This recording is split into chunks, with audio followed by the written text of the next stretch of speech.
دو صحابی حضور علیہ الصلوۃ والسلام کے پاس اپنا ایک مقدمہ لے کر گئے کھیت کے بارے میں.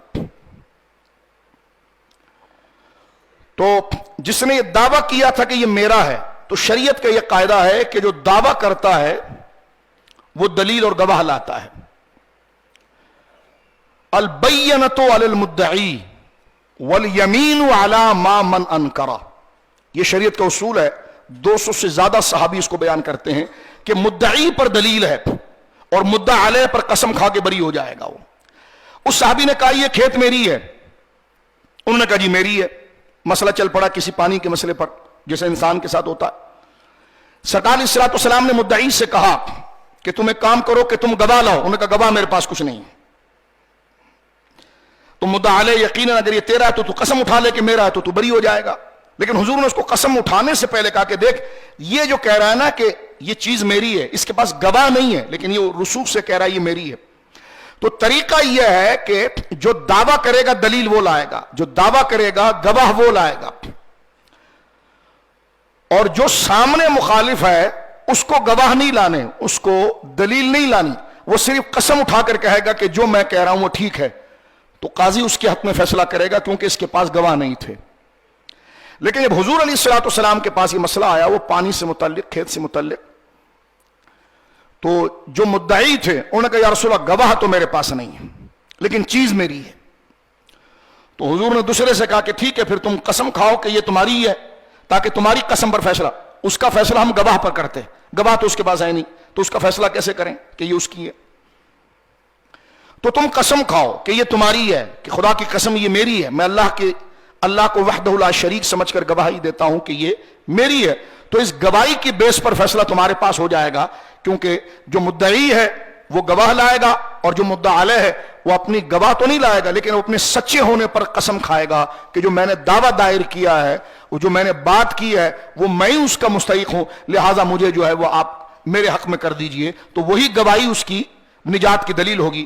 لیکن حضور نے گواہی سے پہلے یہ بات فرمائی دوسرے صحابی سے کہ سنو اس کے پاس گواہ تو نہیں ہے تو فیصلہ تو اس کے حق میں نہیں دے رہا ہوں کیونکہ وہ مدعی ہے. بات سمجھ رہے؟ میں لمبا اس لیے کر رہا ہوں تاکہ مسئلہ آپ کے ذہن میں پورا ہے کہ دیکھو اس کے پاس گواہ نہیں ہے تو چیز وہ نہیں لے سکتا. اب بات گھوم کر تیری طرف آئی ہے، اب تو قسم اٹھا کر کہے کہ یہ کنواں تیرا ہے، لیکن سن میرے غلام، حضور نے فرمایا قسم اس طریقے سے کھانا، لیکن قسم کھانے پر جو قرآن نے کہا ہے نا بات وہ ذرا سن لینا. سورہ آل عمران میں آیت نمبر 77 میں اللہ فرماتا ہے ان الذین یشترون بعہد اللہ وبایمانہم ثمنا قلیلا، بے شک جو لوگ اللہ کا وعدہ اور اپنی قسموں کے بس تھوڑی قیمت خریدتے ہیں، یعنی جو اللہ کا وعدہ توڑتے ہیں اور جھوٹی قسم کھاتے ہیں، اولئک لا خلاق لہم فی الآخرۃ، اللہ فرماتا ہے ان جھوٹی قسم کھا کر چیز کو اپنی طرف کرنے والے کے لیے آخرت میں کوئی حصہ نہیں. یہ قرآن ہے. ولا یکلمہم اللہ، نہ قیامت میں خدا اس سے بات، حالانکہ وہ صحابی حق پر تھے، وہ قسم اٹھانے کے حق پر تھے. اللہ، وہ چیز انہی کی تھی. پہلے والے کو غلط فہمی ہوئی تھی، وہ بھی لالچی نہیں تھے اس لیے پیچھے ہٹ گئے کہ گواہی نہیں ہے. لالچی ہوتے تو ڈٹ جاتے، گواہ نہیں بس ٹھیک ہے حضور آپ فیصلہ کر دیں. ان سے کہا تم قسم اٹھاؤ. تھی انہی کی جو مدعا علیہ جو قسم اٹھاتا، لیکن جب یہ آیت پڑھی نا تو ہل کر رہ گئے، کہنے کہ حضور ایک بات پوچھوں آپ سے. اللہ، فرمایا حضور میں ایک بات آپ سے پوچھوں. سرکار نے فرمایا ہاں.